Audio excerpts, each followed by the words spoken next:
single file. The caution lights are down. George's.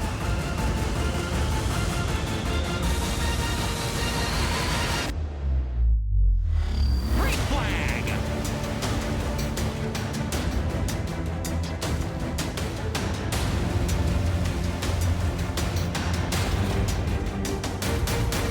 Eric McNutt stalls it on the back straightaway. The yellow comes out.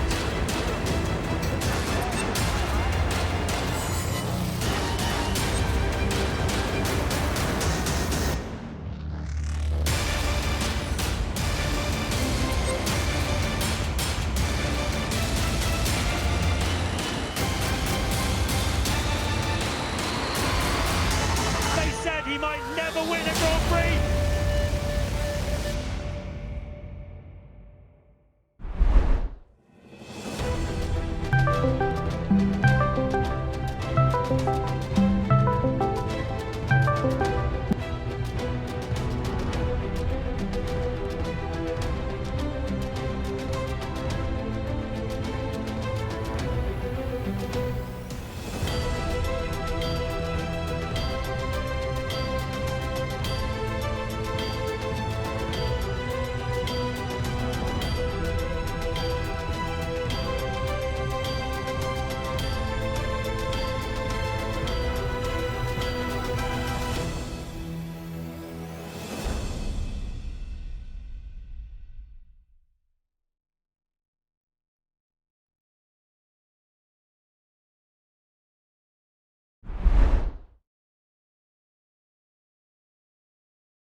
Ladies and gentlemen, is that time of month? Well, when I say that time of month, I mean that time of the month, because, well, we're back with the P1GT series. We are here at the Circuit de Estoril in Portugal. One of my more circuits on the calendar, I should actually say. Very much a beautiful circuit, very much one of those tight flowing circuits, and definitely one of those with a lot of tight corners, a lot of technical corners, but a lot of pure hard racing as well. And my loving cameraman just got up the standings for me. So we have, at the moment, at the top of the points, Daniel Visner, and it's a very interesting one indeed, because he has got a 20-second stop-and-go penalty for this round due to amassing 3 drive-throughs from Zandvoort. So when I commented on his aggressive driving last time out, I was proven to be slightly correct by the officials and the marshals and the directors of the series. But of course, on screen at the moment, we do have a very, very, very good set of information. Now, this series utilizes the Studio 397 T cars and is a very, very beautiful one indeed.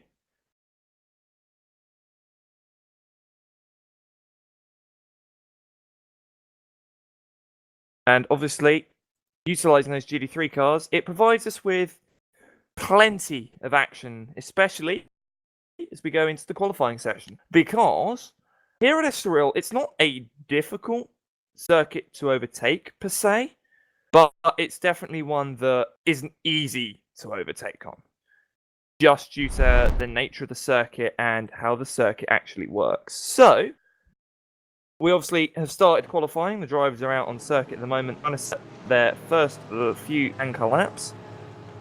20-minute qualifying session.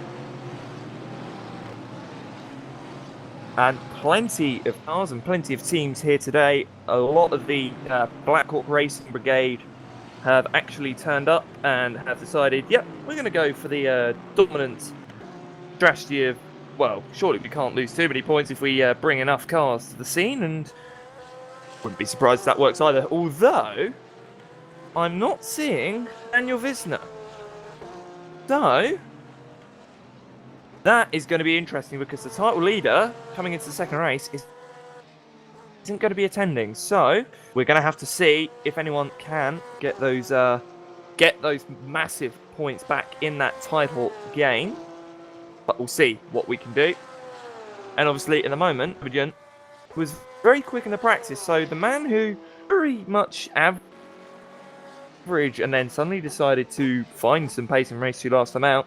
Find his race pace instantaneously here at the Circuit de Estoril. But as we currently look at Sebastian Pfeiffer, as he is out on circuit at the moment.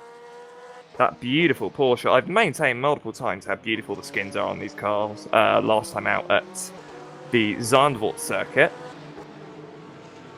And obviously, you can't beat half the skins here. I've seen many a GT skin, and honestly, some of these actually look better than some of the real life skins that I've seen, so I can't really complain at all. Sebastian Pfeiffer, though, obviously fastest in the first sector. And now Alex Broudscombe will best him with that. So Broudscombe looking very quick. We know his qualifying pace has always been very much there or thereabouts. And we know that his race pace has always been there or thereabouts when he's not being taken out by his teammate at the first corner of lap 1. But, you know, we'll brush that aside. The comedy and the calamity happened, and it was we had a bit of a laugh about it after the race. Did myself and the Black Hawk Racing boys. So what happens as we come through? But Sebastian Pfeiffer, I believe, will be the first to finish his lap, although I'm not 100% sure. He'll come across the line.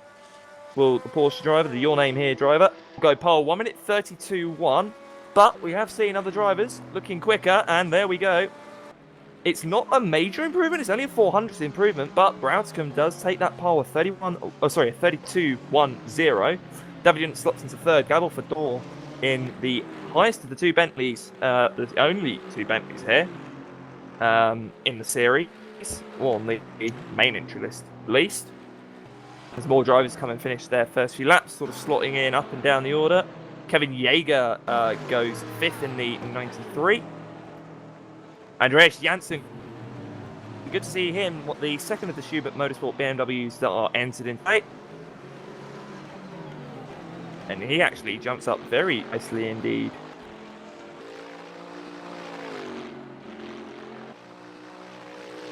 But as we're going to the qualifying, we wait for sort of drivers just to finish their first bank laps. It's having a laugh with the Falcon Motorsports guys, you know, the guys Stephen Laxo, Yannick Malaika, Johannes Nicol, and those guys. And it was about the rear wings on the cars actually. And I know my cameraman today, Ricardo Elderman, absolutely amazing guy, and Simon Christman, who was here last time with me.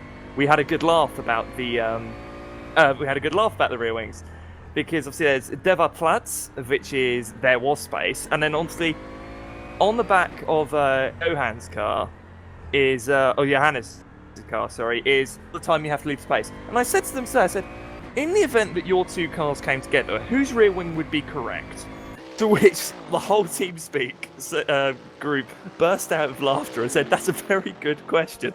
So, if you have any idea, answers on a postcard, please, ladies and gentlemen. But obviously, plenty of talking and plenty of laughing we can do today, obviously. But the main thing we have to do at the moment is get underway with the qualifying. And at the moment, just having a look down on the timing I have available with me, a lot of drivers looking to improve on their first lap, and a lot of drivers looking pretty stable and looking as if they've already peaked in their qualifying time. But we'll see. Obviously, plenty of time left in this session.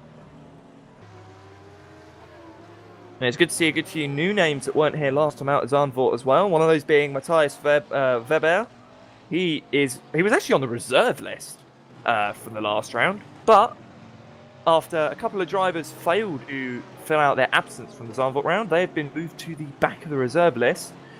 And, well, Weber's been moved to the main entry list, so this means he can participate in the rest of the races for the season without having to worry about two drivers missing a race. So great to see him in, I believe, the sole 650S on the current grid, at least on the entry list, I should say. Having a look at the 66, David Yunt.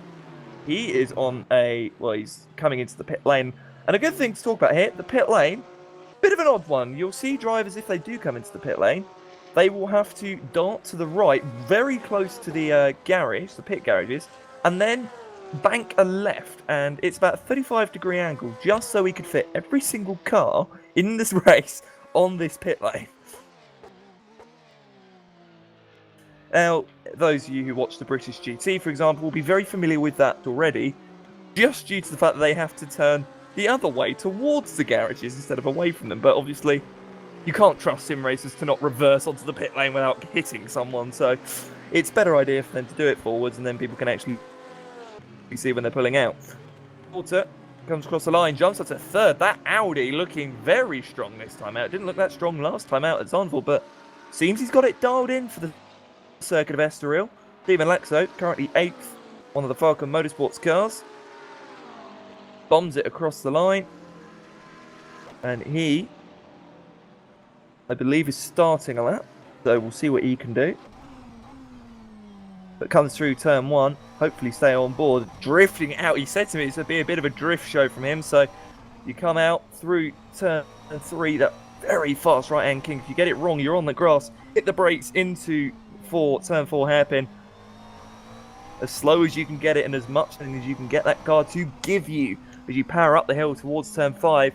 Very easy to get a cutback and actually overtake through here if you can get it right. Exit, lower it down. Very nice long curved corner. Nice and easy to get through of 6, and then it feels like you're on this straight forever until you hit the brakes for 7, and it is very, very beautiful look.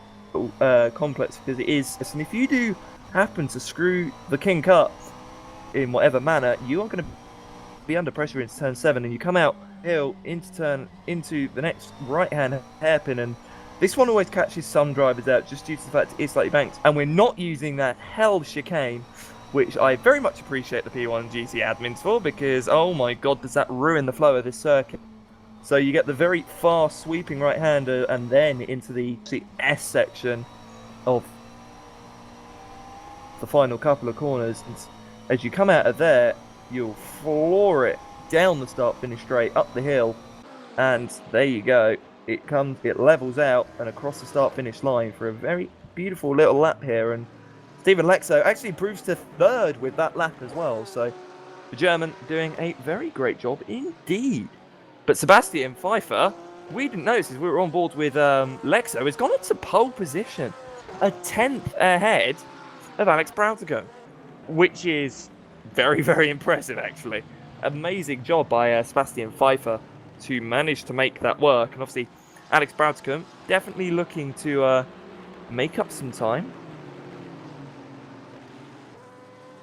Another new driver, just look out for on this grid is Kashif Iftikhar. I'm going to get that name completely wrong. It's another new driver. That's a Rookie Monsters car. Those guys, good to see them here as well. David Anderson is also here. Simon Scott for Revolution Sim Racing. Andres Dippert for Barracuda Racing. Having a look at first. Daniel Vetzig, I didn't see last time out. He's one of the Dynamics Performance drivers. Maximilian Kalinic, is in the T3 Motorsports car. Trying to see if there's anyone else that I haven't mentioned that wasn't here last time. Oops. I believe that's actually it. So all of the regulars are here today, and there's the Callaway. There's the beautiful Callaway. Maximilian Kalinic in the Callaway, 18th place. I believe he's on. He's not on an improvement at the moment, but we'll see what he can do. He's currently in the 2nd sector. This track not going to be one that particularly favours the Corvette, but definitely going to be one that brings plenty of action. Especially with the fact that it is a very intriguing car indeed, especially with how it works. You look at the Aston Martin. Similar sort of layout, you know, the front engine and the very large looking car, but it's very agile. The Corvette doesn't seem to have that agility to it, and as Maximilian goes through, it's not going to be an improvement in the 2nd sector, so hopefully he can improve in the final sector where the Corvette is a lot stronger and blast down the front straight. It'll be very intriguing indeed as he will come across the line, and no improvement for Maxi. But that doesn't mean absolutely anything at all, because we know that race pace is a lot more important than qualifying paces. That is Ballas Varro. Only in 9th is Varro as well. He should be very far up the front, but not finding the pace that he would have wanted for this race, for this qualifying session, it seems. Obviously, only 8 minutes left means he doesn't have that much time left. Louis Rennen for one of the Falcon cars, coming through into the pit lane, and Jens Case, the other one of the Falcon drivers, in his McLaren 720S. We've got both the updated and the, well, quote-unquote outdated McLaren racing here today, which is good to see.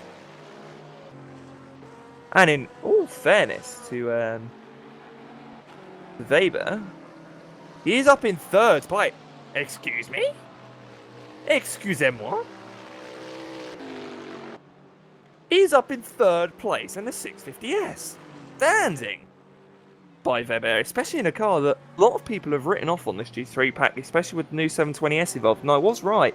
I said this about another series. I said that the McLaren 650 could still compete, and I was right indeed that it can still compete.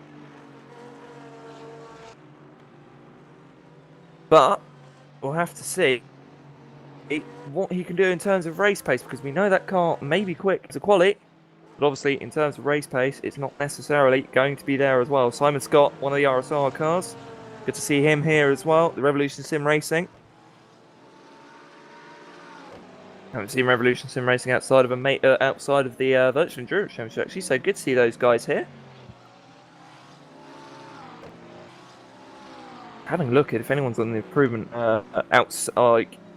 inside of the top lot. Doesn't seem to be anyone on improvement inside the top lot at the moment. So we'll have to see. Jens Case is looking to improve as well on his lap. He'll be coming across the line shortly indeed. Stephen Lexo in 5th place still.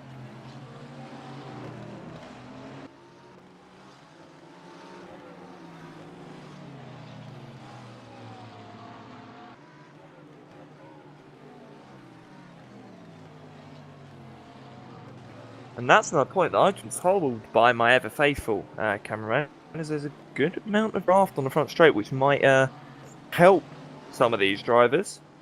One of them being Stephen Lexo, who got a massive draft. We'll see what Lexo can do. It was green in the first sector, not purple, but definitely not a bad first sector at all.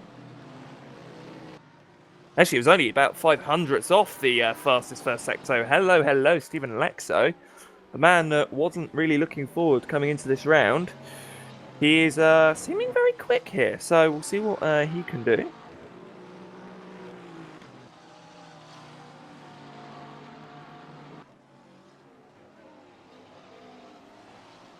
These beautiful cars going around such a beautiful circuit. I've always maintained that GT3 at Estoril is a very beautiful mix, and, well, I've been proven right multiple times. Second sector was very quick for Lexo indeed. 2/10 off of Sebastian Pfeiffer. We'll see what happens. Lexo across the line, and it is a jump to second place, sorry. As he jumps past Alex Brautigam, he is 2/10 off the pole position, but then Brautigam will jump ahead of him on a 1:31.996, go a 10th off of the pole. Simon Scott, he's about to start his lap here. He's about 3 seconds off the pole. So maybe he can do something in 4 minutes and 15 left to go in this session.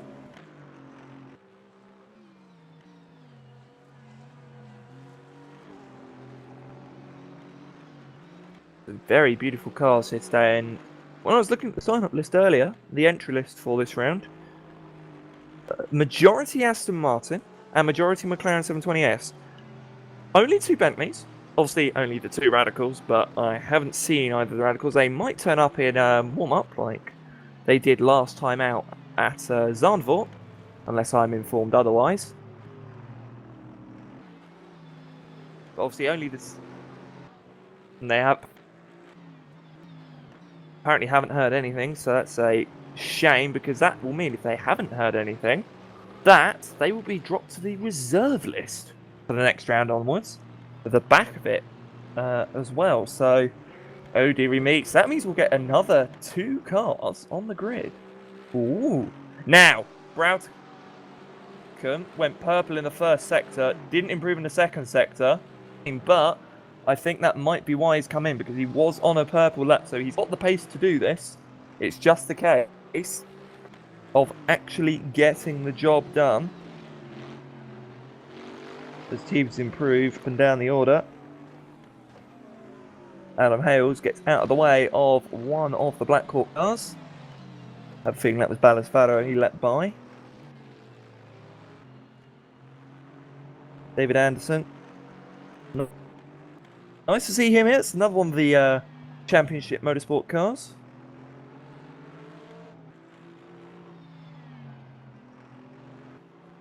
Him, John Uyan and JT Tami here today, as he will bail into the pit lane. 2 minutes and 15 left. So anyone who leaves the pit lane now will only get 1 shot at finishing a final quali run. Obviously, anyone on track can keep going for another 2. So we'll have to see.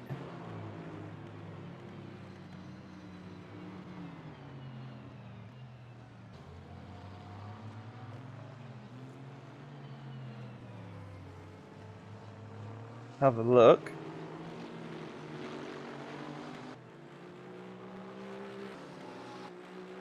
Thank you very much, James Like, as well. I do try my best.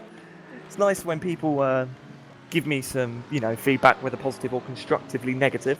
I'd rather have, if people don't like my commentary, I'd rather be told and, a bit more able to improve it, and they're able to, improve how I say things or improve things. And obviously, the one biggest cutback with me is I'm English. We always fail at name pronunciations. I am very sorry. That's the one thing I do actually try and strive myself for, is Broughton comes across the line, so he's going to be on his final lap. So this is do or die lap for Broughton. The Black Hawk Racing man up top. There's also Weber's going to be on the final lap as well. Pfeiffer improves on his best in the first sector as well, from what I can see, because he has just gone purple in the first sector. No improvement for Weber in the first sector, alongside Ballasfaro, no improvement. Here we go. This could be it for the race for the pole position. We're going to see waiting for Broughton to come through that first sector. It's purple for Broughton. Purple for Broughton, a 35-0. That's a 10th up in the first sector almost. Pfeiffer goes fastest in the second sector. I only said Pfeiffer goes fastest with a PF in the second sector there. So this is the important one. This is the important one for Sebastian Pfeiffer. He's looping through the final corner. And this is going to be do or die for Sebastian Pfeiffer. Out of the final corner and down the start-finish straight. What can the Porsche do? Can the Porsche take its first pole position of the series? And it is. It's a pole position. It's 31.6. Now, what can Broughton do? Because Broughton will be coming across that. He's purple in the second sector as well. Through the final corners. Alex Broughton, a charge. Can Black Hawk Racing make it 2 for 2 in the P1 GT series? Across the line goes Alex Broughton. And no, he can't. By 0.02 of a second does Broughton stay in second place. Oh my dearie me. Alex Broughton must be kicking himself. Maybe it was still an improvement on his own, but Pfeiffer, what an improvement. And by 0.02 of a second between the two. That's gobsmacking. That is absolutely gobsmackingly close. Absolutely outstanding by Broughton. And the difference was made in that final sector where Broughton was down on, well, not even a tenth, just under a tenth. That is very, very close indeed. Holy hell, wow. It always shocks me when someone sets a lap so close as that to the pole. As David Yuntz, I think he will improve maybe up towards the top 3. Across the line goes Mr. Yunt. He'll improve to 5th place. The entire grid covered by 3.3 seconds. So, with that being the end of qualifying, that brings us into the warm-up session. And what it also does is bring us to a very, very chilled out and time to relax yourself good, and allows for us to grab a drink, grab some food and popcorn, I'm going to assume, for what's going to be races of amazing, impeccable action here at the P1 GT series. So we'll see you in a couple of minutes. See you in a minute.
Welcome back, ladies and gentlemen, to the P1 GT series. We are here at the circuit of Estoril, and oh boy, do we have a race on our hands, because on pole, it is Sebastian Pfeiffer for the Your Name Here Racing Porsche. Second is Alex Broughton for the Blackhawk Racing White Squad. Then it's Stephen Alexa, Matthias Weber for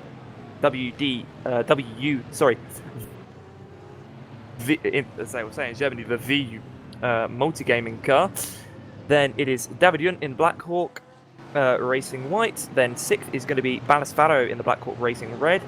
Unser Racing have Fabian Volta in seventh. Yannick Malaika in the second of the Falcon cars. Then JT Tami in the leading Champion Motorsports car. Gabor Fedor, the leading Racing Spirit Bentley. Then Andreas Janssen for Schubert. Luri Rön for Falcon. Kevin Jaeger for Blackhawk, Ujan for Champion Motorsports, Daniel Vedsig for Dynamics, Johannes Michel for Falcon, Maximilian Kalinic for T3 Motorsports, then Adam Hales for Racing Spirit, Jens Keis for Falcon Motorsport, Andres Dippert for Barracuda, Kashif Iftikhar for Rookie Monsters, Simon Scott for Revolution Sim Racing, David Anderson for the second of the Champion Motorsports cars, and then Darba Kiss has turned up for Blackhawk. Oh, hello, Simon. Hello, Saba. The man, last time out, caused a bit of calamity within his own team, but he's starting well away from this time out, so we'll see what he can do in the first race of two. It's the sprint race, ladies and gentlemen. We're getting ready to get underway, and well, the end of the formation lap, the safety car, the NSX pace car pulls in, and we go green, and it's a great launch by Sebastian Pfeiffer, although beautiful little start for him. Alex Broughton just close up behind it in second. Everyone making sure they get through nice. Obviously, we have an orange zone, so any contacts, any collisions made is going to be an even harsher penalty for the first sector. We go through. And up the hill we go. Ballas already fighting through. Gabor Fedor already pressuring the back of not JT Tami, sorry, he's just gotten past JT Tami, of Yannick Malaika. Coming through and down the hill. Schubert Motorsport already having a good start of this race, holding their own. We do JT Tami having a look to the inside of Fedor on the exit. Bentley's going to run wider. Yes, it's going to get a wiggle on as well. Aston Martin's going to have a very, very strong look. But the Aston Martin not going to make it work. Pfeiffer, however, has started to pull away from the Blackhawk Racing car of Alex Broughton, picking as much time up as he can. Obviously, we know that he is sat very nicely in the championship standings, so he could come away leading the standings at the end of this round, especially with the lack of Daniel Wisner. They come out into the start-finish straight. 7/10 gap between him and Broughton. Stephen Lexo is already coming under pressure from David Junt. David Junt to the inside. The Aston top speed is already very too strong, but he's not going to do it. That was suicidal almost for Weber. As you see in the background, is one of the Bentleys. I'm not sure which one that is, but I'd assume it's... or is that actually Adam? No, that's got to be Gabor Fedor. But we'll keep an eye on this fight for third place. Sorry, the fight for second, because that is a very, very slow Alex Broughton, who's now 2 seconds or so. It seems to be on that 1.5, sorry, off the back, and everyone is very much confused to which direction to go in. There's a crash off in the background. Now, what's going on here? Because everyone is on the pit limiter. There was a crash in the background. There's something's going on, and I didn't hear a code 80 call at all, because we do get calls and stuff in this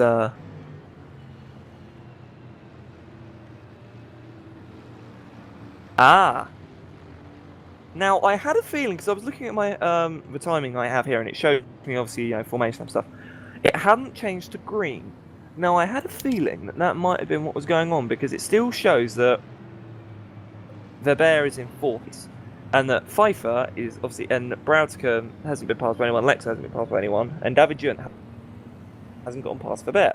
So, this is interesting. So it seems like the race hasn't even got started. I think we're gonna call a mulligan on that, and we're gonna restart everything. Yeah. So race restart. We're gonna call a mulligan. Get this race back underway as quickly as we possibly can. But a very unusual one. Maybe it was because Pfeiffer went too early. Maybe it was because of another issue entirely. It's not unusual for that to happen, and I wouldn't be surprised. But that's the joys of working with a sim racing software. These little hitches do happen.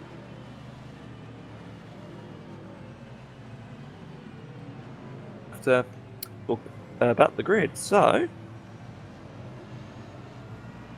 we can have a little look-see as we're looking at from the back of Pfeiffer. There are no bugs, just features. Come on! To be fair, with the heat that is going on, I would be something was going awry with the server. No further information at this moment, though. So once we get it, we will get it across. But, my cameraman is just bugging the server person, as we always have to in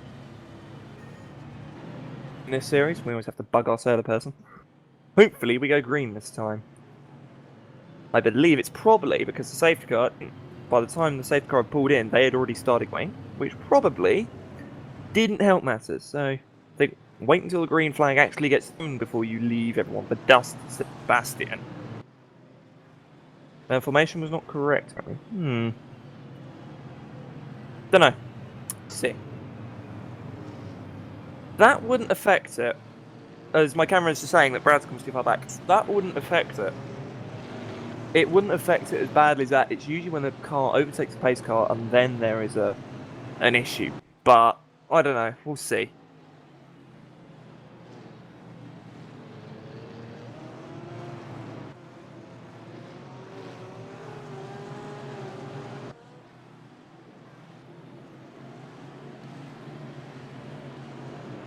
Here we go. Take, ladies and gentlemen. Right, back them up, Sebastian. Bradcombe, push, move forward. Move yourself forward, Alex. There we go. And here we go. So, for take 2 of round 2 of the P1GT Championship, will we go green? We go green for the 20-minute sprint race, and we're away. And that is a beautiful look by Pfeiffer. They're 4 wide coming towards turn 1.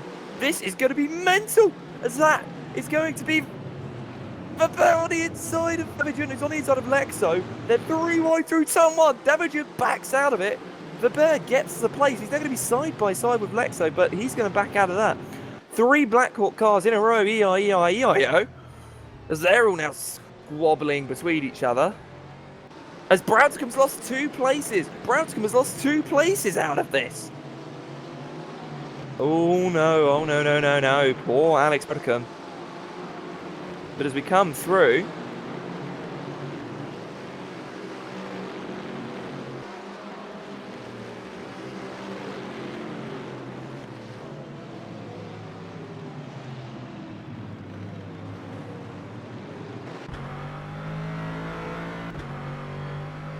then having a look, there's a lot going on. I'm just trying to keep my mind up, keep my eye on absolutely everything and try to see what's going on.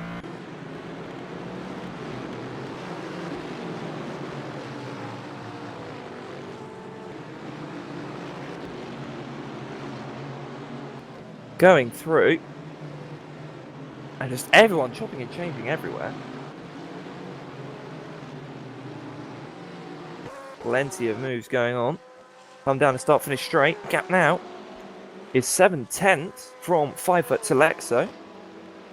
Pfeiffer sets a purple lap. Braudscombe, still third place as Weber, has dropped to 5th out of all of this.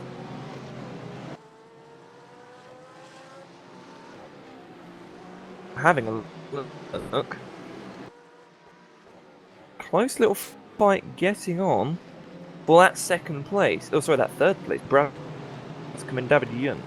Those two really fight each other hard, but if your opportunity arrives, David Yun isn't someone who's afraid to go for a move. And obviously, with Weber there in 5th place, don't really want to start holding each other up too much.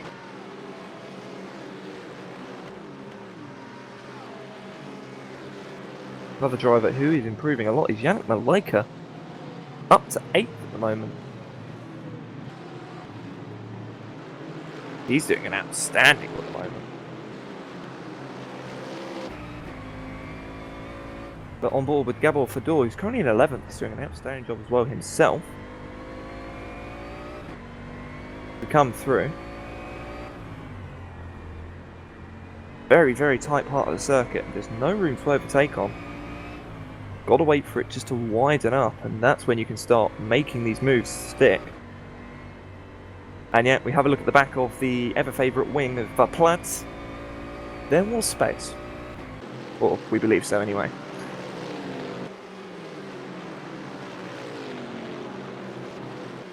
The second one of the two, Johannes Michel, is down in 13th at the moment, so behind these.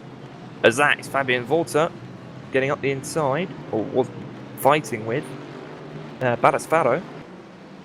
Audi having to do everything it can actually to defend from these guys, but mainly just due to the fact that it's a lot down. It's down on top speed by a fair margin compared to the Aston Martin. And well, he's got about 12 of them behind him, so you know, never helpful. As that is Dippo, a bit further down the order, having a look at the back of one of the BMWs. That is the rookie monsters BMW, Kashifistka. Sorry. And they've got the Schubert BMW not that far behind them, I don't believe. Yeah, Andreas Janssen. He's had a horrible start, down to 20th place at the moment. But here we go, side by side almost between the two. Dipper having a good look as he can do.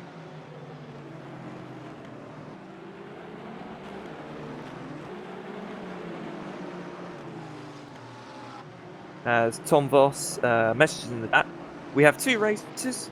The first race is a 20-minute sprint, and then we have a 45-minute feature as a second race. I've already beaten you to it, Ricardo. No need to change your cameras.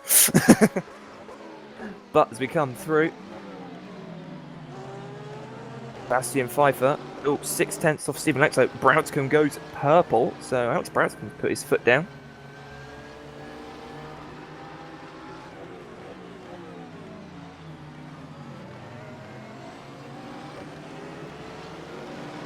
Coming through as far as we can. It feels like such a long circuit. His Pfeiffer's actually starting to back the field up because he's only half a second ahead of Stephen Lexo now.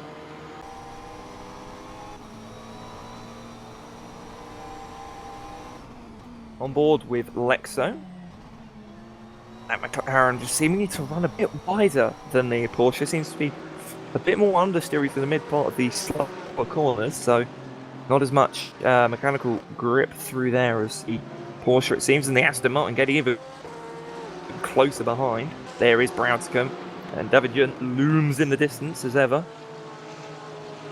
To come through the midst of the sector. Now coming through the final few corners. And there's a point as well, actually pointed out to me, that Porsche being rear engine, it suits that corner so well just with how much grip it can get. Update on Sabakis, he's up to 13th already. And we're not even halfway through this race, so great job by Sabakis. He's actually going to be lining up a move on Maximilian Kalinic. Corvette dives to the right, Aston Martin holds his line, doesn't need to do anything. He's just got to wait for the Corvette to run wide in front. There's contact between the two. But Sabakis will get that cut back and will put his foot down to the inside of the right-hand kink. Corvette's going to run out wide, all on its own accord. And through goes Sabakis, and I think that's one of the Falcons trying to have a look as well. It's Johannes Michel having a look. And that, I believe, is actually John Uyan having a look at the back. He had such a torrid round last time out. Himself and JT, I should actually say, both of them coming to blows from various drivers. One of those being Daniel Visner. But John Uyan trying to have a look at the back of the Falcon car. All the time, you have to leave the space. Well, there's a space opening in front, and that is Johannes Michel having a look to the outside of the Corvette. And around the outside, I believe he'll be able to make it work on the brakes. He's not going to make it work, but that's Uyan to the inside. There's contact between the two. They both go around. Uyan tags Michel into a spin. That is Adam Haliers getting involved as well in the Bentley. Unlucky for the Bentley as well, just had nowhere to go except into the side of the Aston Martin. Drops down to 20th place now. Actually drops behind the Shib BMW, but now we've got two BMWs getting pretty close for comfort, I would say. It's the Rookie Monsters car and the Shib Motorsports car. Down the start, finish straight. There's an Aston in front of the two and an Aston behind. I'm getting pretty fed up of seeing Astons after the amount of commentating on them I've done. But Fabian Volta in that Audi, looking very close to the back of 6th place Ballas Varo. Hasn't really pulled away his Varo, so not really seeming to find as much pace as he would have wanted. Puts the power down. Does what he can. And into the hairpin they go. See if the Audi can get the power down. Nice and early. But looking from the back of Pfeiffer as we are now, that gap is getting a lot bigger. Up to 2.1 seconds as Broudcombe's actually gotten past Stephen Lecter, another very, very fast lap indeed. And that has meant that Broudcombe up to P2 and now set about chasing down the race leader Sebastian Pfeiffer. We'll see what happens.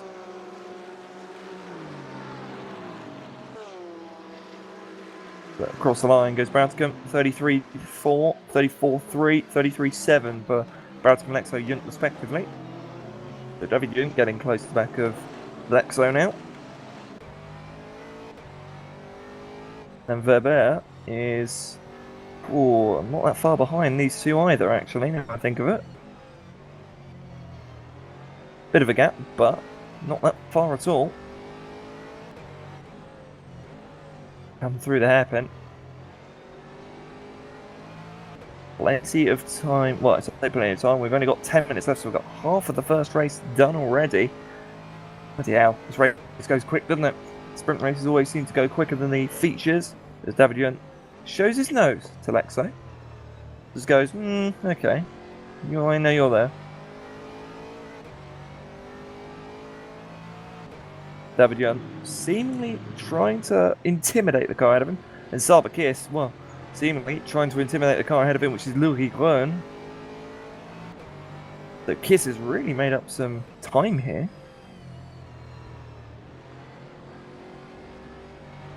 So great driving by Sabakis actually to make up some time.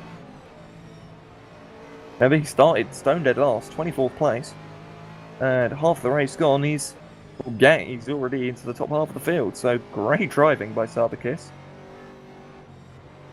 Wouldn't be surprised if he does close up and pass these guys ahead of him. I'd be surprised if he gets maybe 8th place, I think is possible for him. I'd say 8th place is possible for Sabakis. I wouldn't say any higher than that, just due to the time he's got left.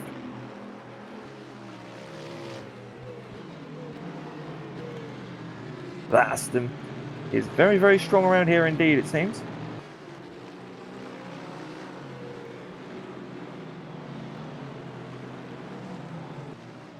That Racing Spirit Bentley, beautiful indeed. I just got it confused for a Speedy Mike car the other round. Oh, that was a mistake. That was a mistake by Rennen there. So that's going to allow... That is going to allow Sabakis to get very, very close indeed, and he has done. Louis Rennen with a very, very light slide coming out of the corner. And all it meant was that Sabakis saw that and just went, oh, hello, hello, I have an opportunity in front of me. Here comes Sabakis, very experienced GT driver. Just stalking his way as he always does. If that Aston Martin in front gets any more wayward, I have a feeling there's going to be a place gained. And there we go, I said it, gets wider, and through to the inside goes Sabakis. There's contact between the two. Sabakis is sliding, he's turned by the Aston Martin in front of him. Gonna drop that, oh, that's very bad rejoin. And he rejoins behind John Uyan. But that was a horrible rejoin, but obviously not intended that way. But Sabakis to the inside of John Uyan, instantly looking up to make the places he lost. But I would have to be asking myself if I was Louis Rennen.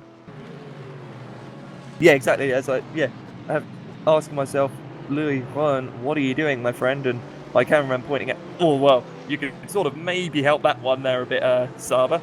But yeah, couldn't really do much. Tags and then the car, just the way that the momentum works, and Aston Martin not allowing him to slow down. Meanwhile, someone that doesn't have to slow down is David, who's getting ever closer. He's going to go to the inside. He's going to back out of the move, so he's going to run wide. This is going to allow David to the inside. And here we go. Side by side, but not side by side. He backs out of it. Not able to find a way past is David. But we'll see. See what happens. Coming through the end of... sorry, the start of the third sector, the mid of the third sector.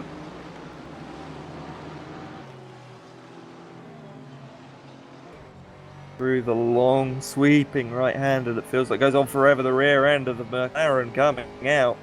I think this might just be job done for David. Here we go, slipstreaming to the left of Steve Lexo. Side by side. I think Lexo might just let the Swiss have it.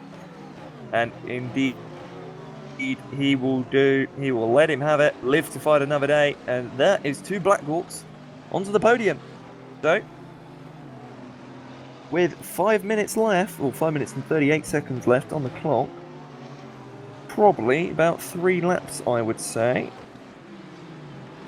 Yeah, about 4 laps, I'd say, actually. Sorry, 4 laps left in this race. As Fedor has a bit of a moment coming through the first couple of corners, as he has problems.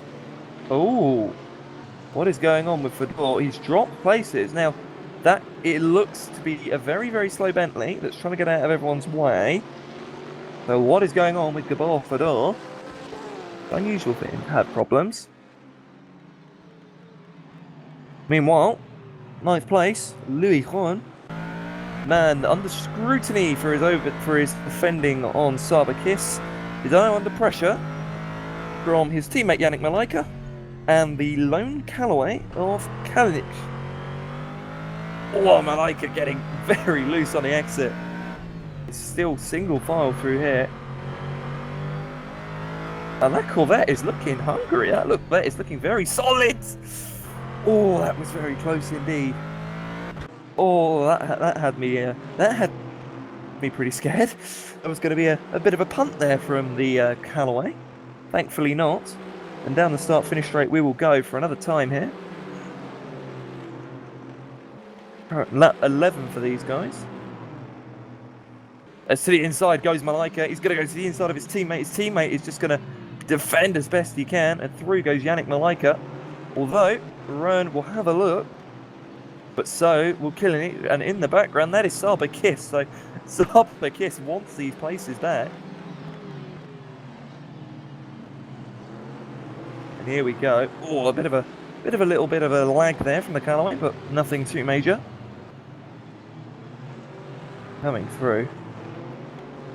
Is that Callaway getting very loose for the exit there? Just not liking that corner at all. That's going to allow Sabakis to just literally add a tow rope and go, well, you can tow me to the end of this. The Callaway's going to go to the inside defensive. And around the outside will go Sabakis.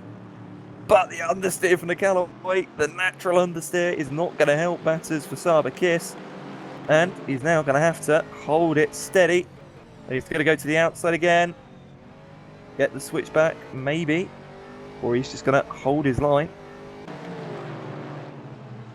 No point trying to pass through here. Single file.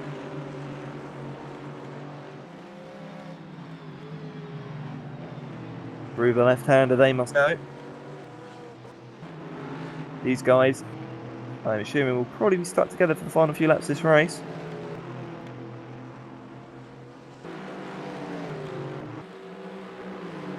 Across the line. Now, will the Aston gain that much time on a slip? Well, it seems to be, because the Callaway is going defensive. Not going to do much to help. But the traction out of the corner for Sabakis. To the inside goes Kiss. But no move made by Kiss. Not able to make it work.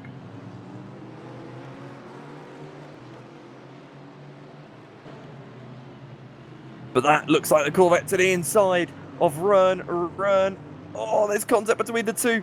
Thankfully, neither of them go round.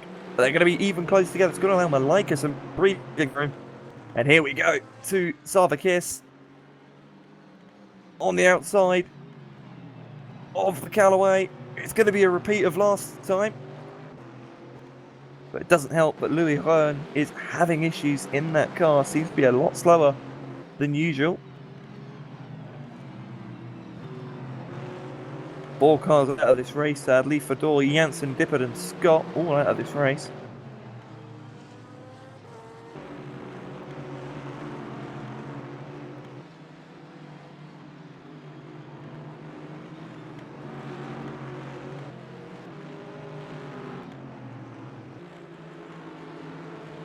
These guys, so close together.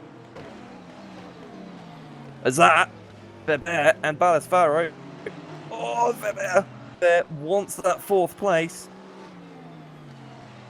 He really hasn't lost any time to him. And Fabian Volta is coming under pressure from JT Tami. Only having the best race he's had for the first 3 races.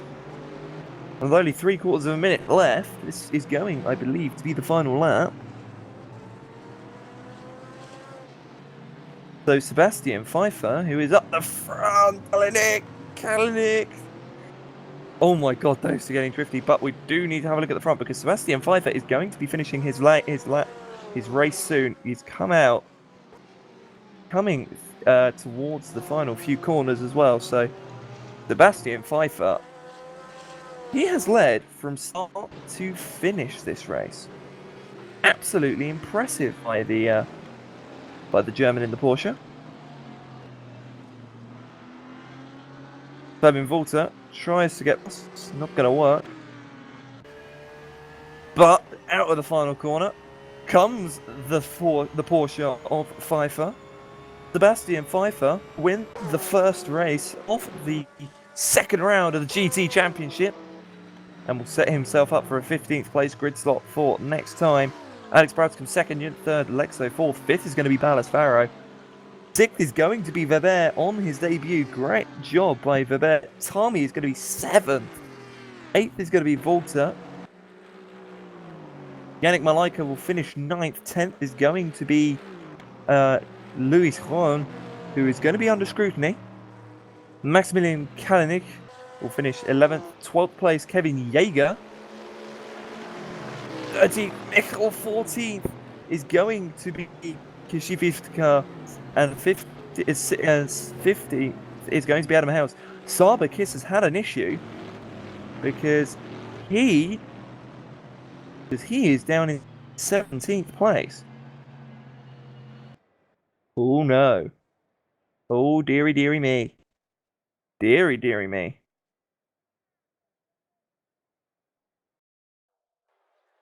So what we're going to do, as we've got a short little warm-up period, we're going to have a quick little break.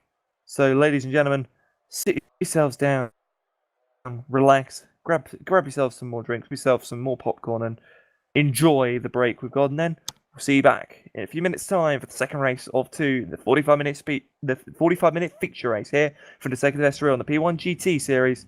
See you in a minute.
personnel leave the grid now.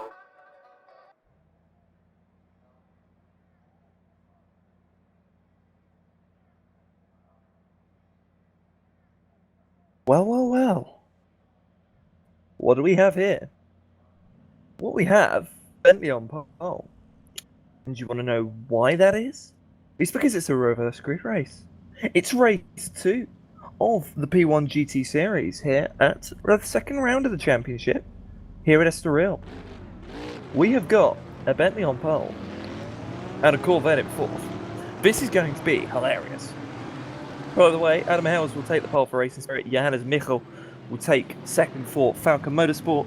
Then it'll be Kevin Jaeger for Black Hawk Racing in his Porsche.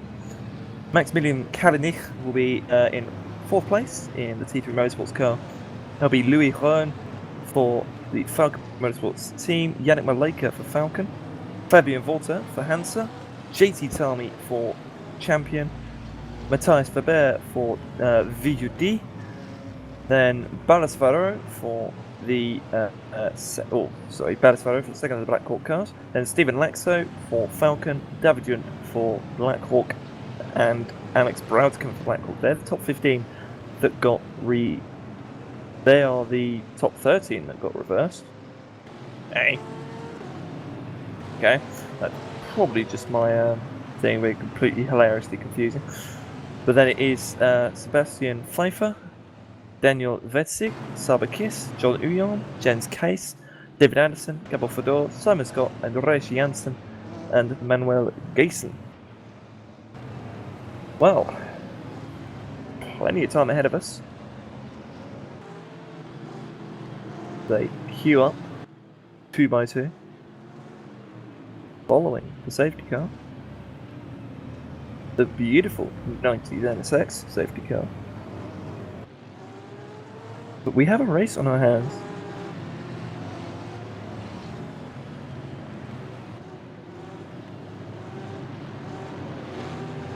Here we go. Coming through the final sector. Through the S's. Quite literally. What they're named as is the S's. And oh boy, have we got a race.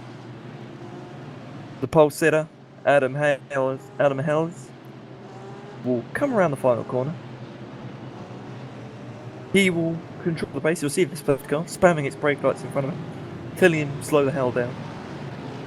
And oh boy, ladies and gentlemen, here we go. Here we go indeed.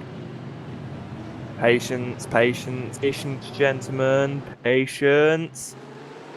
And we go green for the second race of 2. And it's a great start by Johannes Michel, actually getting the jump of the line. They're going to be 4 wide, 5 wide, maybe even in the background.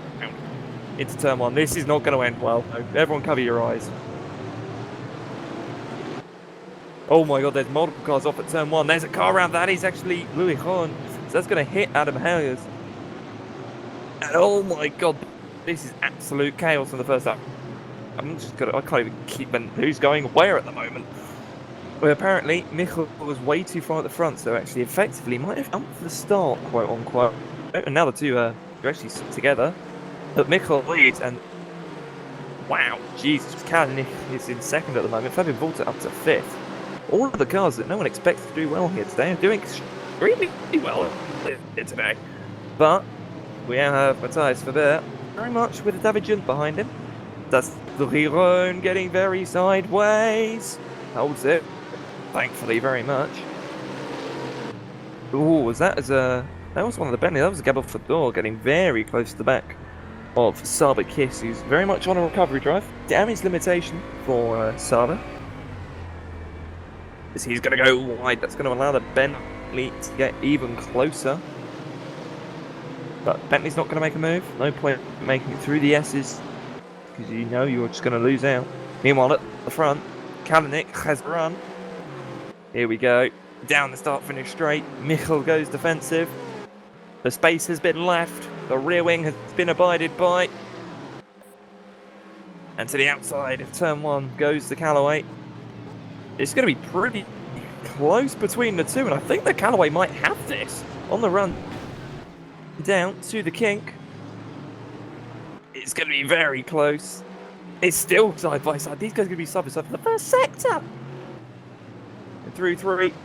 Oh, he gets pushed out wide by Michal. It's going to allow Malika through for a Falcon 1-2. But, ooh, that was pretty sketchy there by Johannes Michal. There's that Sabakis getting very close to the back of Ballasfaro. As he's obviously gotten past JT Tarmy. They come down.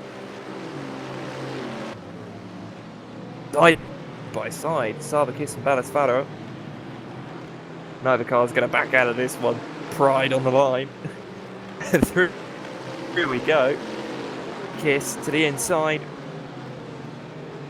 And he's going to make it through. He's going to make the move on his teammate. JC Tarmy alongside his teammate. As I say that. Oh, not there, Tammy. Not there. Oh no, that's going to be a crash. Two of them together. Oh, there is a crash. Tarmy gets turned round. Spins, he flicks the rear round. Oh, didn't get clear on a view on what happened there, so I won't do so. However, Fabian Volta on the back of Kalanick, who's on the back of Michal. And, well, here we go. Michal very much struggling in the straight line, it seems. As that's Weber to the inside of Volta in the background as well, but the McLaren's going to hold it where it is. Now, Kalanick, if you can't get past it... Oh my god, that was a car round! Who was that was around in the background? That was Kevin Yeager. Jesus! That gave me a heart attack. By the way, Matthias Weber is now side by side with Fabian Volta. McLaren versus Audi. And Jesus Christ almighty! That is something I'd never want to see. But side by side still. Not going to work. Weber has to get out of it. He's now got two Blackhawk cars on the back of him. David and Sabakis. Speaking of, actually, Sabakis has already got to the back of David. Jesus, Saba, where's this come from?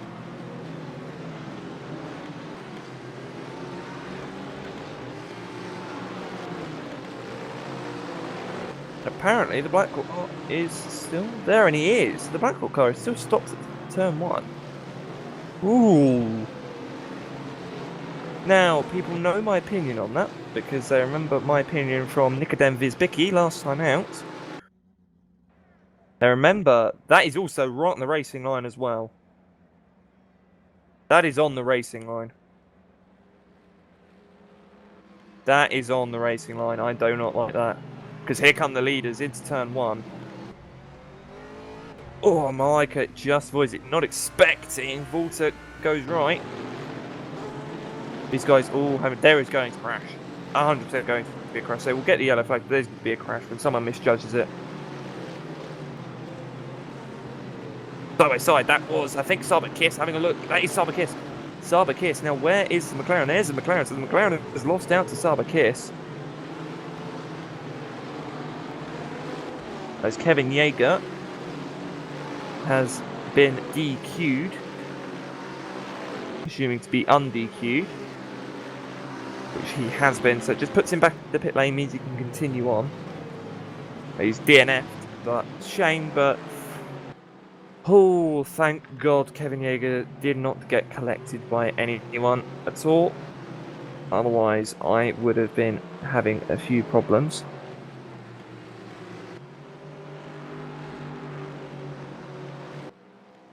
As they come through, Malika still holding on from Kalanick, Michal still holding on from that massive train of cars behind.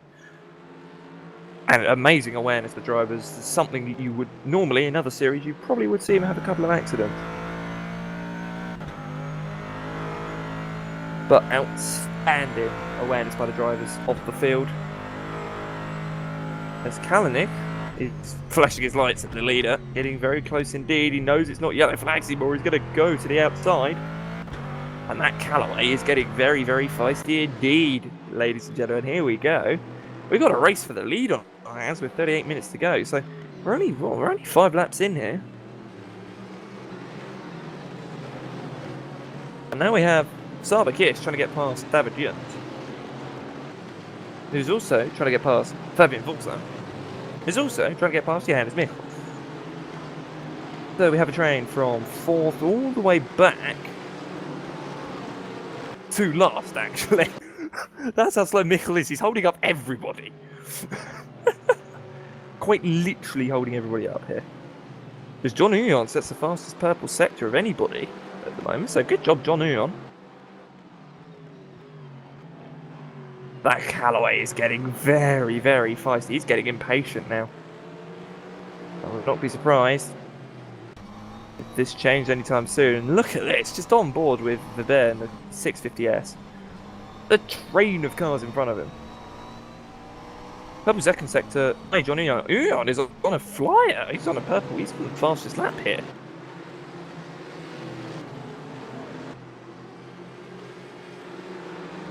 And through goes Johannes Michel through the final corner. And here comes the train of cars following him. Fabian Walter, even in the slipstream, is struggling to get past.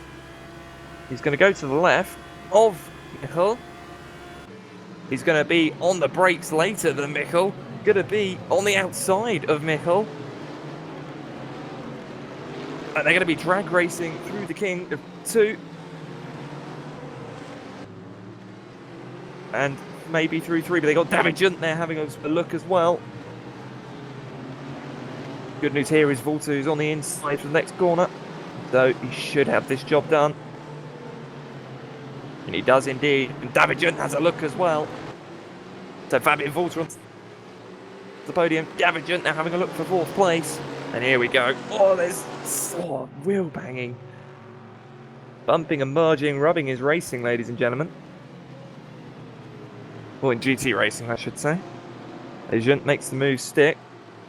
Darbakist will now have a look. But up front, Yannick Malaika and Maximilian Kalinic getting even closer. And I think this could turn 1 as they're getting very close to the King.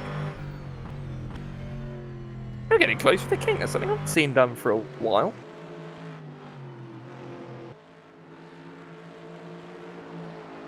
Move along at Addy, you can see where the Aston gains the time.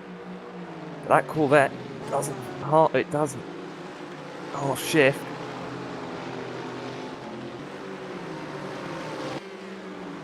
Oh, Maximilian is very close. He's side by side into turn 1.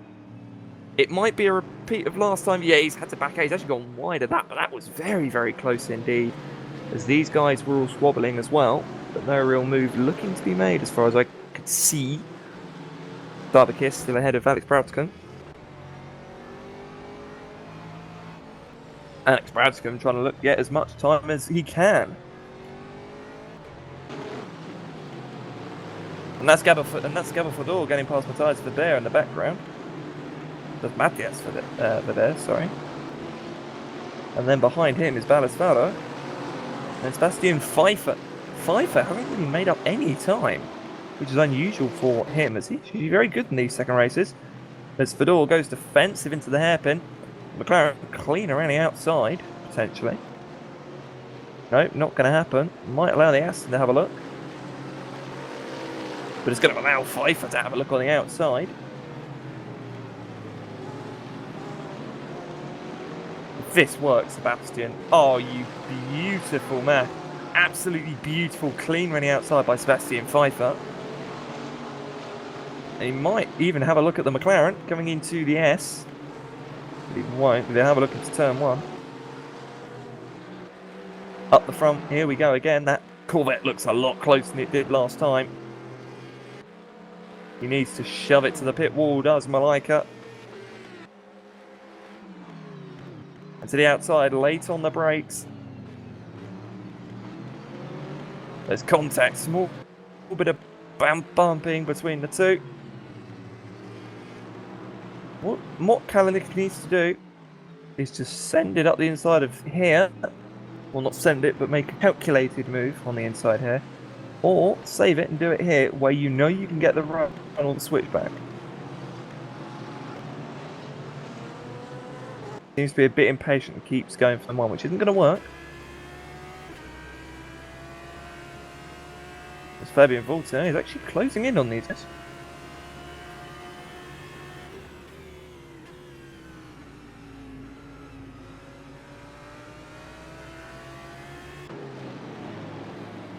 Looking a bit further down at Stephen Lexo.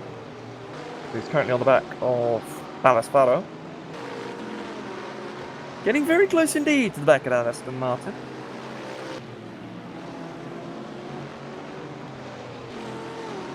And getting very close indeed to the top 11. That's how it comes up for your viewing pleasures.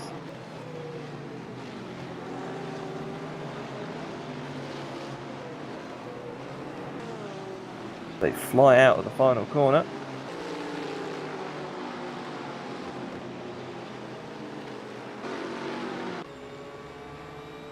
Pfeiffer having a look at Fedor. Fedor goes defensive. Pfeiffer look to throw it. Into the braking zone. The Porsche, with a lot more grip, is able to make that outside line work. Also, Kalanick is through. Malaika has down to second. I knew it. I was thinking to myself, it'd be the one time we don't look at an in someone that the move will be made for the race lead, and well, I was right. But David Jön up to third as well. And Fabian Walter is 14th. What happened there? There's been contact. There is 100% been contact. I believe. Well, that'll be reviewed post-race if anything was. For now, we have a new leader. We have a Corvette leading. Jesus Christ. I never thought I would be saying that in my life. We have a Callaway Corvette leading in a rFactor 2 GT series. And now Sebastian Pfeiffer has a look at the back of Johannes Michel. Not the first time these two have been together on the circuit. And the grip that Porsche has is beautiful. Out of the final corner we go. Half an hour left in this race, so we're 15 minutes through. The Aston dives it right. The Porsche keeps in there and hits the brakes as late as possible. Gets pushed onto the curb, keeps his foot in, and around the outside of the King Kadu. Keep it on the outside of Rio. The rear end gets loose. He goes wide. Fedor, Fedor has a look. Fedor is there, but Pfeiffer's holding it. There's a bit of banging between the two. There's even more banging between the two, and they're still side by side. Through the kink. Pfeiffer's got the inside line. I think the McLaren of Weber's going to have a look as well. Nope, holds back. And through we go. Lexo has a look at Varro in the background, but not going to make too many major moves.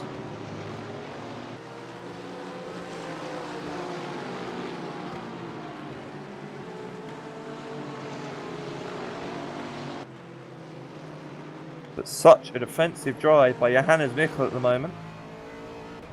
Knows where to place the car, knows where to put it without causing people grief. Come down and start, finish straight. David Jön is getting closer to the back of Yannick Malaika at a very fast rate of knots, and Malaika's already onto the back of Maximilian Kalanick.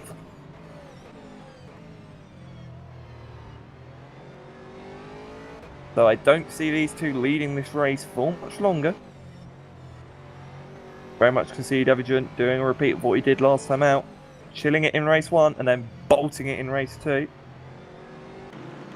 And again, David Jön's looking to promote himself pretty high because of where he was in the championship at the end of round 1, sorry. They're doing a very good job. It is, they're 3 wide for 7th place. Oh my dearie me. Oh, was that Weber off? Bit of contact between him and Michel, I believe. One of the Falcon Aston Martins for sure. It will be, that was Michel. So Pfeiffer's gone by, Fedor's gone by.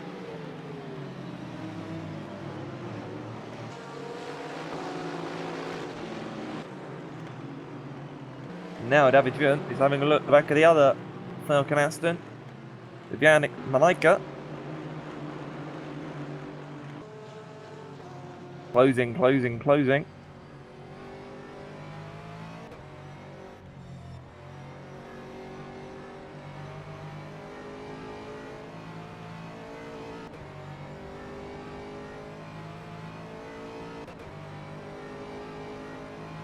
And Davidson keeps getting close to the back, and the slipstream is really helping the Swiss.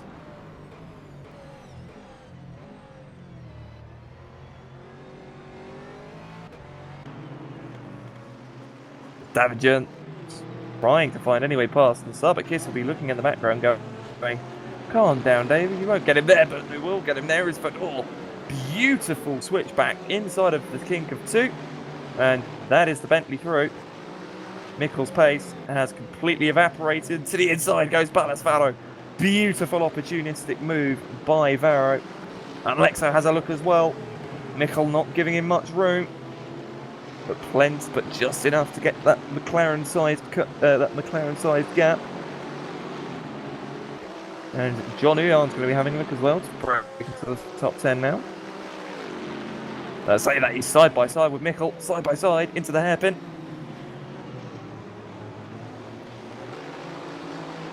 Not going to make it work there though is the American. He's going to have a look to the outside.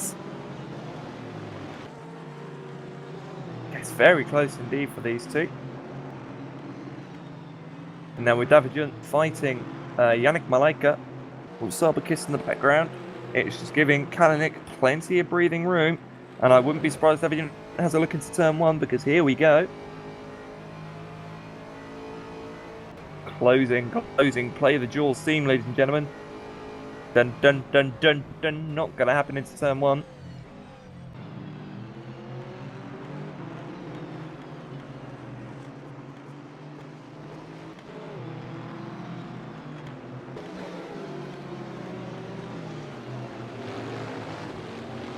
Vado is having a look at Fedor now. Double Fedor having a great race, to be fair, especially after the issues in race 1.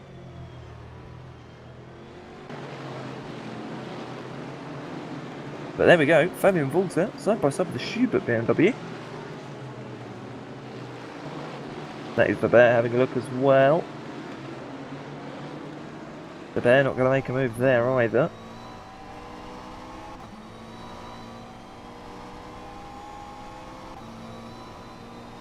Coming through, and that BMW, really it's white, but just not got the pace here. Had the pace in qualifying, doesn't seem to have the race pace. Although, running in 20th place, not bad at all.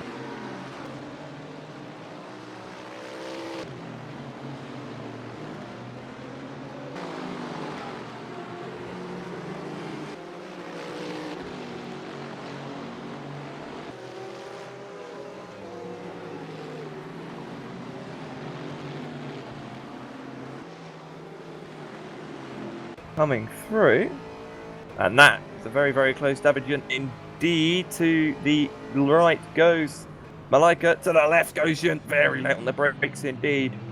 Nearly swipes the back of Malaika with how late he had to be on the brakes, and that's not going to help. That's going to compromise him, and it's going to compromise both of them, because there is Sabakis. A race ago, you would have said, oh, you'll be 3rd place in the next race, and he probably would have gone, what? But, well, he's currently looking for that 3rd place. Currently even looking for 2nd and maybe a win with the pace he's got. Still got 23 minutes left. Got just over half the race left. And it is looking very good for the Black Hawk driver. A bit further down, Johannes Michel is still holding up this massive train of cars.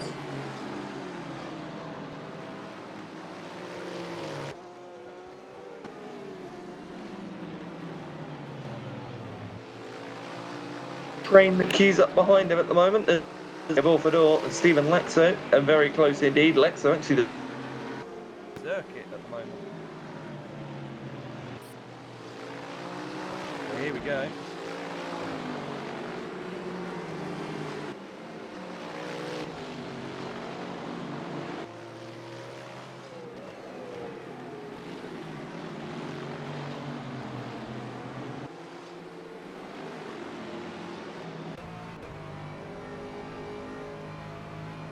There's Davidson to the left of Malaika. This might just be it because of the overspeed. Oh no, he's round. Davidson A very uncharacteristic mistake by the Swiss. Round he goes. And that's going to allow Brown to come through as well. One Black Hawk drops, another picks up the pieces. Pretty much how it works in this series, it seems.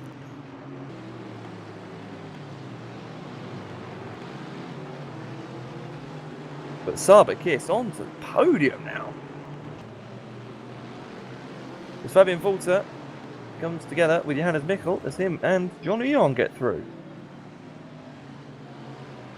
Michel slowly finding himself dropping down the orders. That's Fedor. Fedor's gone off as well. As Fedor loses the place to the McLaren. He's going to lose the place to the BMW in a minute. Side by side with the Beamer. Andreas Janssen not going to be able to make the move, but running 13th. Great job, Janssen.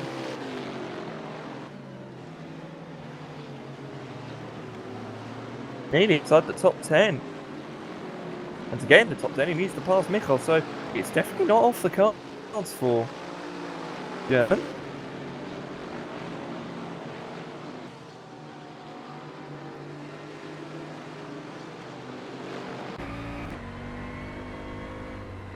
Fedor, a speedy carry through there.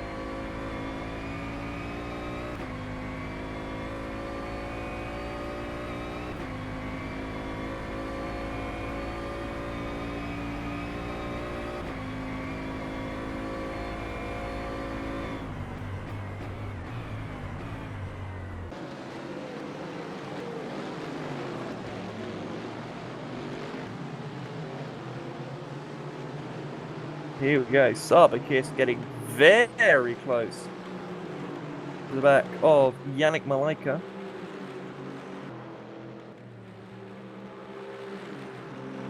Flashing the lights, telling him, I'm quicker than you, mate, get out of the way. And with 20 minutes left, he very much is quicker at this moment.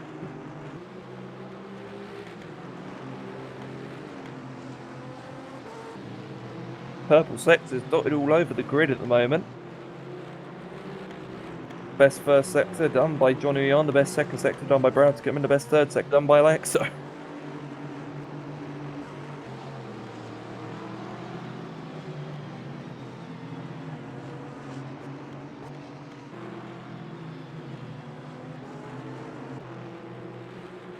Kiss around the final corner on the power, out behind Yannick Malaika. Here we go. To the left goes Kiss. He knows he's not going to be making a move, but goes for the run, and it's not going to work because of the fact that Malaika got a bit sideways in front of him. Junt and Brownska in the background having a bit of a scrap between the two. They're more focused on closing up on the guys in front of them. Pfeiffer's up to 6th place now, and he is closing on these guys. I believe either way that Pfeiffer will actually lead the championship out of this, I believe. If I've done my points calculations correctly. And my cameraman will be doing maths in his head at a very fast rate of knots. But either way, Kiss getting very close. My cameraman telling me I'm not doing maths. How dare you? You're meant to be the man that provides me information. I'm meant to just sit here and talk convincing tosh. But Kiss getting very close to the back of Yannick Malaika. Indeed, Malaika doing a great job, complete coin flip compared to his Zandvoort performances. And look, Kiss pushing Malaika through the final. And not only will Malaika have Kiss to worry about, he's going to have both Bradska and Junt behind to worry about. And side by side, it's on the outside. Real, very loose end by Kiss. He's going to go ultra defensive because he knows that his two teammates are there. And sweeps around the outside. Does Alex Broutigan. But then Malika, hold the inside. There's going to be contact between the two. They're both going to run wide. There's David Yunt. The Yunt's going to have a look as well. But Brownscombe's going to have a dive to the inside of the hairpin. Side by side, Brownscombe and Malika through the kick. Yunt's going to have a look as well now because he's going to go follow his teammate. Whatever his teammate does, he's going to follow. Oh, Yunt on the inside. There's a bit of contact. Thankfully, Yunt doesn't spin this time. Out the front, Maximilian Kelly currently just lapped the Revolution Sim Racing car. Most of my cameramen pointed this out about 20 seconds after I've noticed it. Poor Ricardo tries his best. But Pfeiffer is on the back of David Junt, who's on the back of Mick Malika.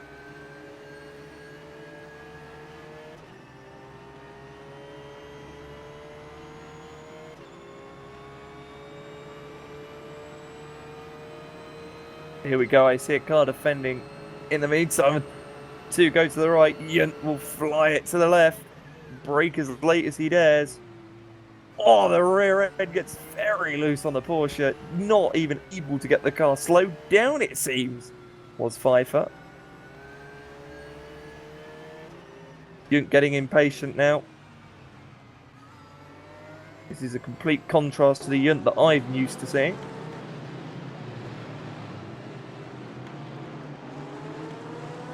There's Pfeiffer. Pfeiffer is getting very aggressive and impatient. 15 minutes and 50 seconds left.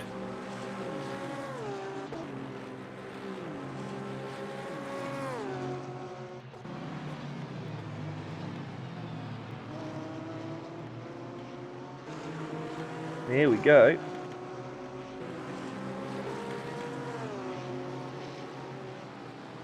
Junt has a look to the inside of Malika. It's not going to work there, David. What are you doing? Here we go. Pfeiffer once again. That Porsche looking so beautiful.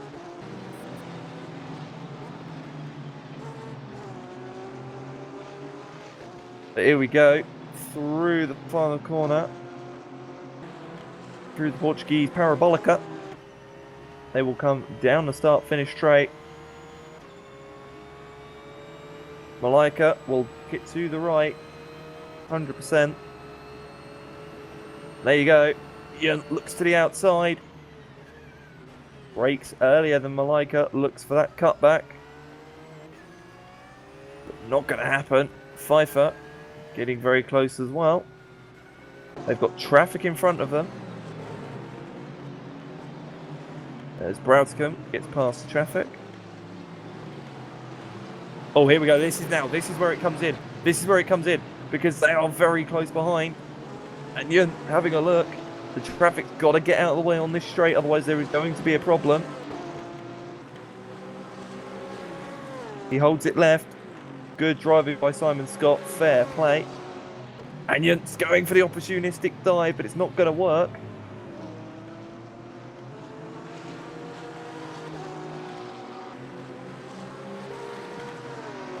Here we go. Yunt is getting very impatient now for what he usually does.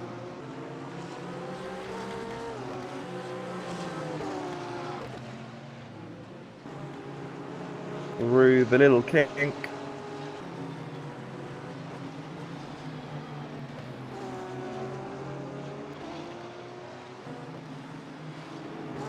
Through turn 10. And on to the start-finish straight. Here we go. Here we go. Here we go again.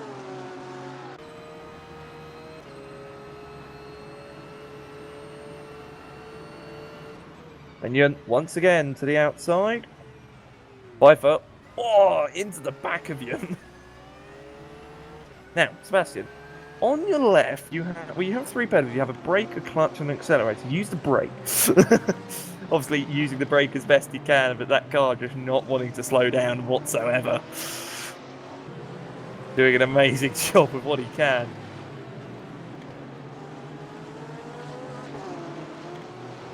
As Junt side by side with Malika, here we go. Malika doing all he can. Junt has got the run though.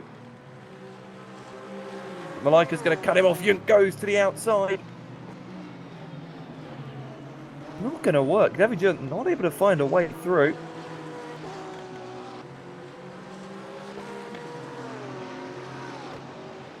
But Junt diving to the inside. Always looks worse from that camera angle, I can guarantee you.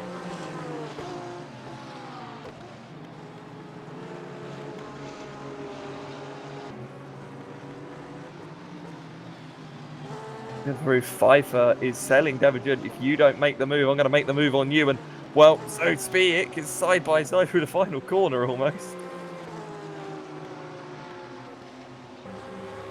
David Junt's going to have to start focusing on his rear view mirror instead of his front windscreen, because there we go. Junt goes defensive. Pfeiffer goes left. He's going to have the slipstream from Malika as well to help him. Pfeiffer goes because Malika hit the brakes so early, it allowed David Junt to go back through. That's going to annoy Pfeiffer enough for him to get very, very aggressive as we come through with 11 minutes and 24 seconds left.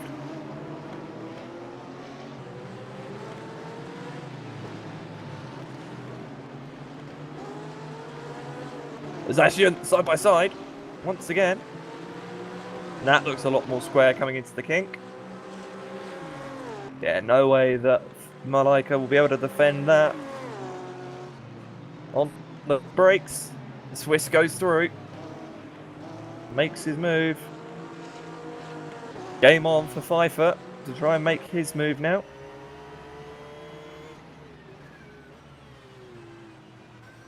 But Malika goes a bit wider through there, but the Porsche seemingly a lot more comfortable. Still. Over the crest, over the bump, and into a braking zone they go. And Pfeiffer getting very, very impatient now. Wants that fourth place.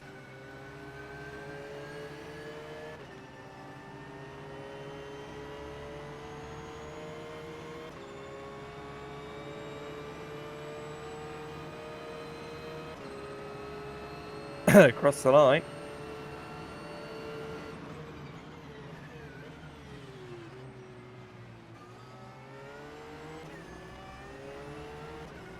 David Junt needs to start pulling away, otherwise he's going to end up in a really horrible situation. Pfeiffer looks at the outside. Not going to work.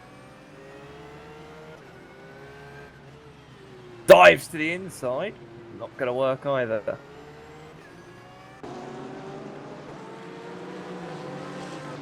And behind them is the lap McLaren, but behind them is also, I believe, Stephen Lexo. So, hello, Stephen Lexo. Nice to see you're getting a bit of speed again. You've been running laps quicker than these guys by about a second a lap, so I'm really trying to close up.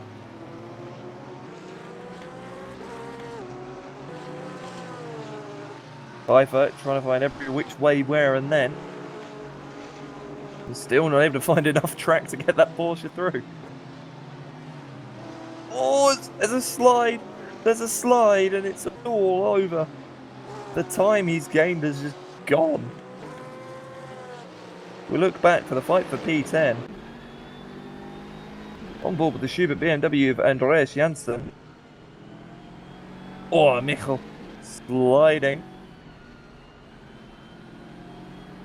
But here we go, Janssen getting very close indeed.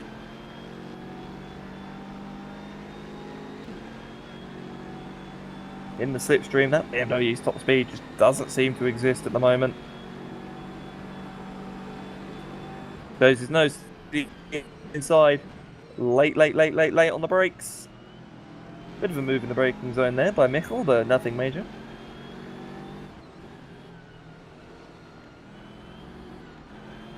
Oh, the rear end comes out on the back of that BMW.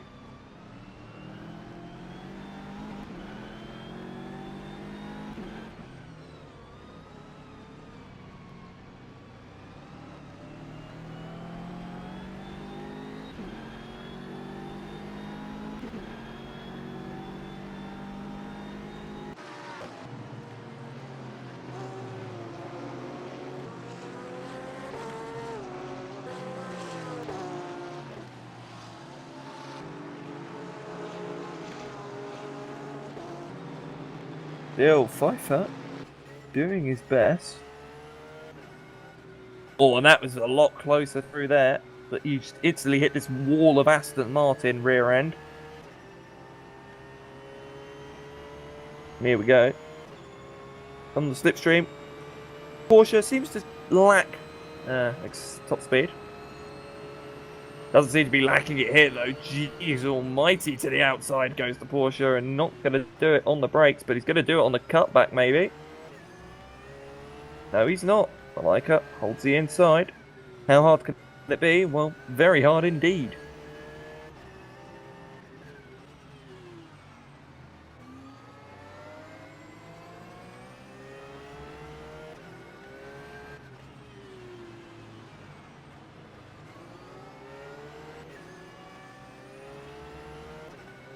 Rear end really wanted to step out through the middle of turn 4.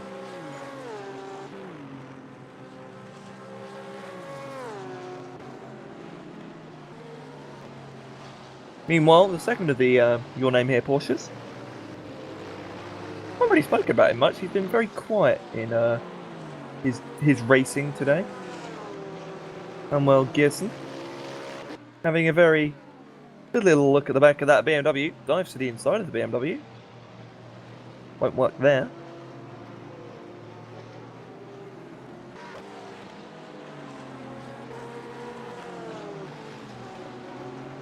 Pfeiffer still trying to get past the Aston Martin.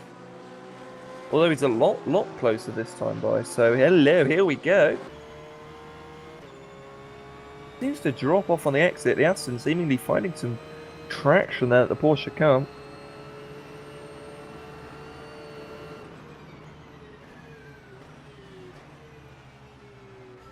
The case of forcing that Aston to brake later than it can. Not happening. So you either do that or you send one up the inside. Pfeiffer choosing the former option. Looks to the outside of the hairpin. Looks very much to the outside of the hairpin of 4.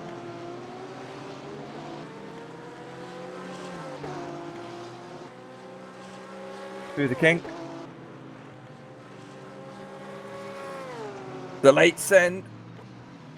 It was going to be a late send. It's on the outside. That Porsche really struggling, but it does help when Malika makes a mistake. Pfeiffer looks and looks and looks. And he's on the inside. He's on the inside for the kink. We've seen this not work before. Who backs out? Neither of them. Oh, but Pfeiffer gives in.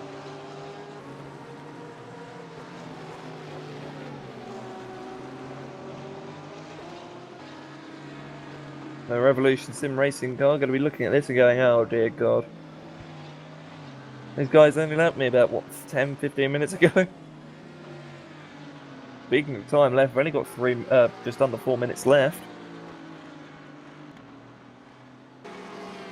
Donny on, getting close to the back, Fabian Volta for P8.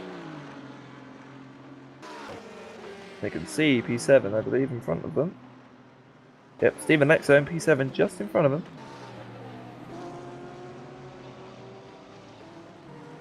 Just to prove a point of how slow these guys are, they're actually being caught by the car that they lapped not long ago. Never mind, is that the guy? I can't see the car close enough. Oh, no, it's Lexo. Hello. I said that Lexo was closing in about a second a lap. Well, geez almighty, he has been closing in indeed. With these guys fighting, it's been utmost of 2 a lap. We have a McLaren involved, ladies and gentlemen. Here we go. For the final 2 laps of this race, or so. Yeah, final 2 laps when they cross the line. So this is the third last lap. This is going to be interesting. So Malika is holding on to P5 for dear life as the Porsche gets very wide, but doesn't matter because he's finding some speed there.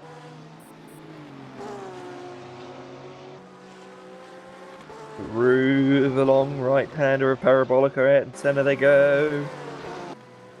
And floor it down to start, finish straight. Even the McLaren has more tops than the Porsche here, so it shouldn't be difficult for Stephen Lexo to close in. Meanwhile, in front of them, Sarbacus and Davidian have been having a loving little exchange of wedding vows between the two. As I say that, Jung goes through into P3 on the inside. Beautiful move by the Swiss, getting his teammate. Opportunistic call-outs there for absolutely beautiful.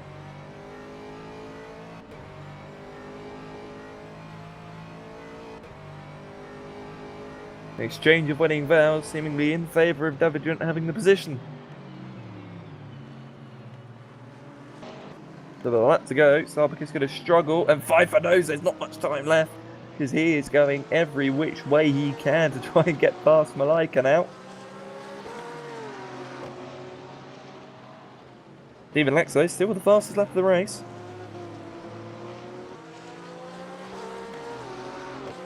Through we go into the final sector for these guys. On board with Lexo as we come into the S's.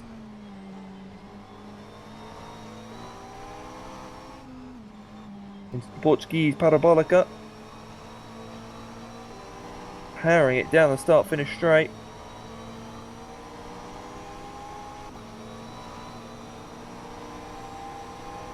Pfeiffer closer than ever. Pulls it left. He knows the tactic that he uses late on the brakes. Malaika seemingly confident, but the run is there. The run is there, but it's not. It's suddenly been taken away from Pfeiffer. And we're on the final lap, so Lexo's going to have a look to the inside. There's a dive by Stephen Lexo. And Pfeiffer has a look to the inside. There's contact. Oh, Malaika. Malaika went sideways. They both held it. They were pushing each other around the corner. Pfeiffer goes through. Lexo's on the back of Malaika now. But Malaika will not be happy with that. I expect a dive bomb coming very closely. Pfeiffer holding the inside there. Like pushing him through. This is for P5 in the race. And there's Lexo to the inside of Malaika. Lexo to the inside of Malaika. It might actually go the way of Lexo. It's going to go the way of Lexo. But we have to turn our attention to our race leader, Maximilian Kalinic. An outstanding race by the Callaway. It's Callaway's first GT Series win. It's Kalinac's first GT Series win. An outstanding race by him. Alex Bradcombe, second place. Third is going to be Davidian, fourth Sarbacus. And then we have this fight for fifth, sixth and seventh. Fifth is going to go the way of Pfeiffer. Sixth, Stephen Lexo. Seventh, Malaika.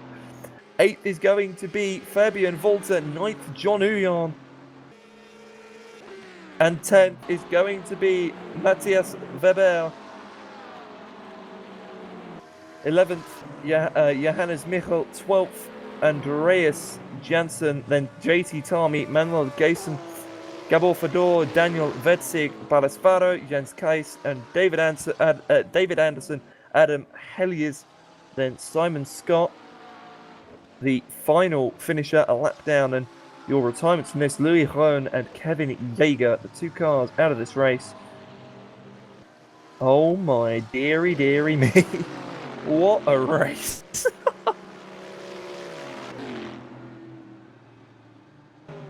That was outstanding racing by absolutely everyone.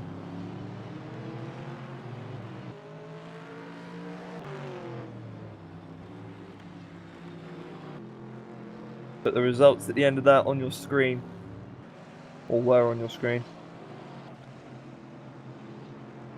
Holy mother of heck. Results were still the results of race 1. Tut.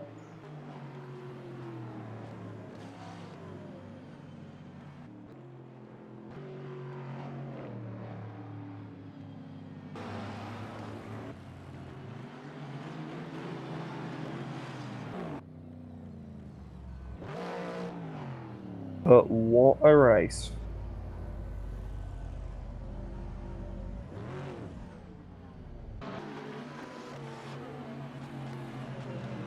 Absolutely outstanding.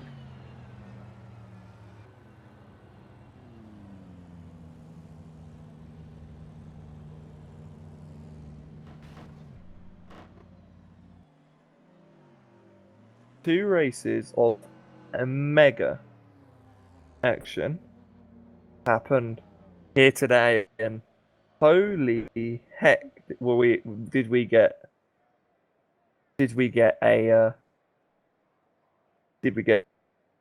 some fun.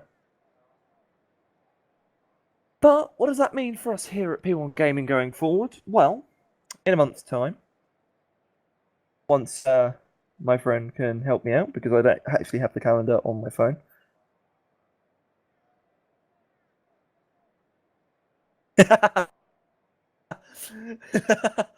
Cameraman is telling me he's on his feelings.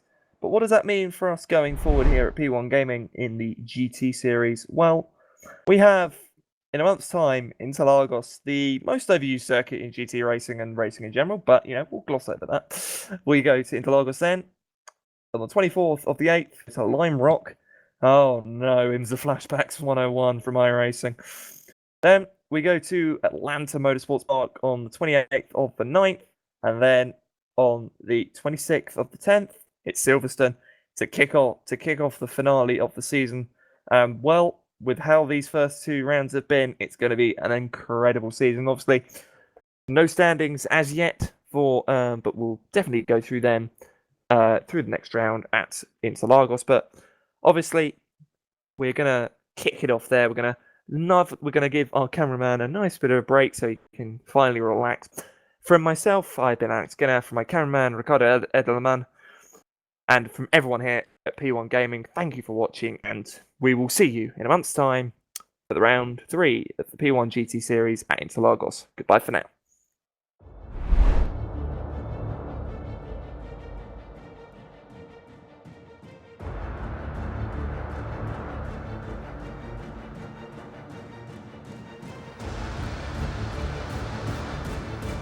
Single file, the caution lights are down. George is